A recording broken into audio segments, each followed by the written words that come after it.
आई हम ज्योति सिंह रघुआ सब श्रोतागण के पैर छू के प्रणाम करतानी और नवरात्र के पावन महीना में एगो देवी माई के पचरा गीत लेके आयल बानी। कहे के बा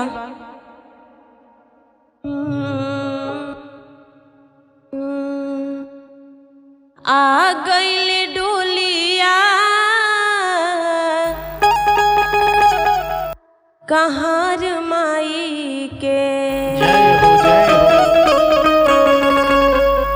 आ गईले डोलिया कहार माई के एहो आ गईले डोलिया कहार माई के करू करू रे मालिनिया सिंगार माई के करू करू रे मालिनिया सिंगार माई के एहो आ गईले डोलिया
बार प्रेम से बोले शेरा वाले मैया की जय हो।